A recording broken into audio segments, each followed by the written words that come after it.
Foreign পলিসির মোটো হবে হচ্ছে বাংলাদেশ ফার্স্ট। আমাদের স্বার্থ সম্পূর্ণভাবে রক্ষা করে আমরা আমাদের পররাষ্ট্র কর্মকাণ্ড চালাবো এবং তার পেছনে যে প্রিন্সিপালসগুলি সেগুলো আমি পরিষ্কারভাবে বলে দিচ্ছি। সেগুলো হচ্ছে সভরেন ইকুয়ালিটি, মানে সার্বভৌম সাম্যতা, পরস্পরের স্বাধীনতার প্রতি শ্রদ্ধা, নন ইন্টারফারেন্স, কারো আভ্যন্তরীণ ব্যাপারে হস্তক্ষেপ না করা, ন্যাশনাল ডিগনিটি, জাতীয় সম্মান, মর্যাদা এবং মিউচুয়াল বেনিফিট, পারস্পরিক সুবিধা, একতরফা কিছু নয়। আমরা আমাদের পররাষ্ট্র কর্মকাণ্ডে আমাদের জাতীয় স্বার্থ পাই পাই করে বুঝে নেব। এই ব্যাপারে this is our red line. আঞ্চলিক স্থিতিশীলতা শেষ করছি। এক হিসেবে আমরা মরহুম রাষ্ট্রপতি জিয়াউর রহমান সাহেবের ফরেন পলিসি ফেরত যাচ্ছি। ইন্টারিম গভর্নমেন্টে আমরা সেটাই চেষ্টা করেছি।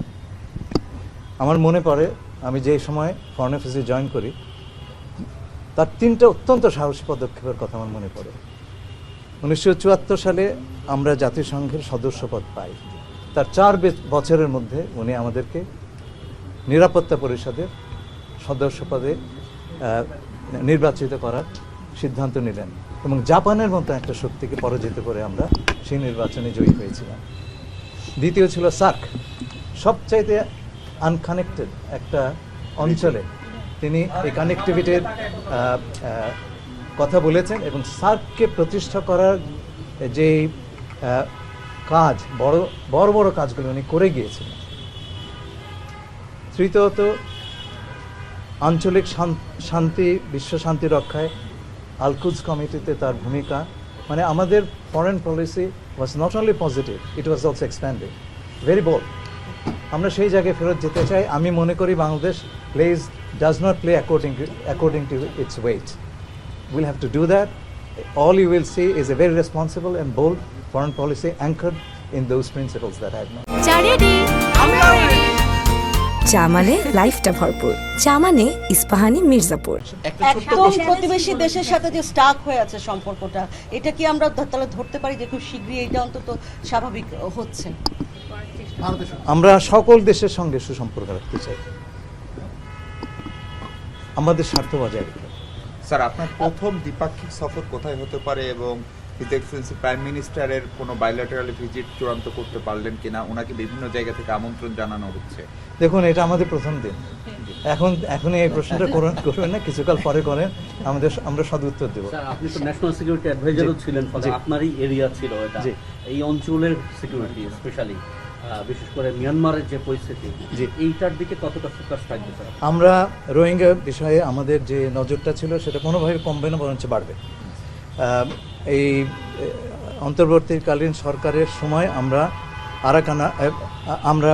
মিয়ানমার সরকার এবং আরাকান আর্মির সঙ্গে যোগাযোগ করেছি এবং সর্বপ্রথম আমরা আরাকান আর্মির সঙ্গে যোগাযোগ করেছি। সেই যোগাযোগগুলো অব্যাহত থাকবে।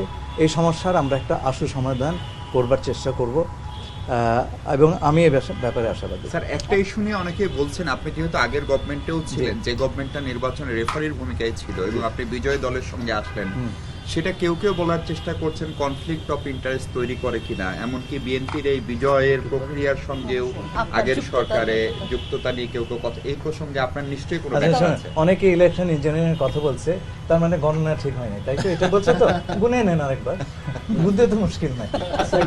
বিএনপিও মাঝখানে বেশ কিছু উপদেষ্টাদের নির্বাচনের আগে উপদেষ্টা পরিষদ থেকে বের করে দেওয়ার বা সরিয়ে রাখার প্রস্তাব দিচ্ছিল, তার মধ্যে আপনার নামও ছিল। এই ক্যাবিনেটে আপনি কিভাবে সাস্টেইন করবেন? আমি তো জোর করে যাই না। তো এক একজন সম্পর্কে একটা ধারণা থাকতে পারে প্রাথমিক, সেটা পরিবর্তন হয়, তাই না?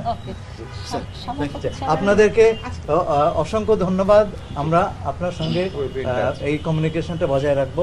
আমরা আপনাদেরকে বন্ধু মনে করি, কারণ আমাদের না কথা হচ্ছে কি, আমি শুনেন, it is very important to communicate. হ্যাঁ, আমরা আমাদের পররাষ্ট্র কর্মকাণ্ড সমস্ত বাংলাদেশের মানুষ নিয়ে করব এবং সেই বার্তাটার বাহক আপনারা।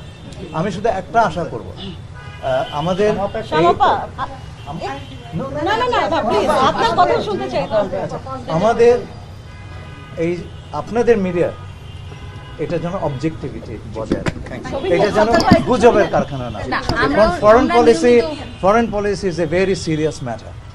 একটা কথার এদিক সেদিক হয়ে গেলে আমাদের পারস্পরিক সম্পর্ক নষ্ট হয়ে যাবে। সেটার জন্য তো আমরা আপনারা নিয়মিত আপডেট হ্যাঁ পেতে চাই। আপনারা আপডেট পাবেন এবং আপনারাও দৃষ্টি রাখবেন আমরা কি করছি। আমাদের তো অ্যাকাউন্টেবিলিটির প্রশ্ন আছে, তাই না? আমাদের জবাবদিহিতার ব্যাপার আছে।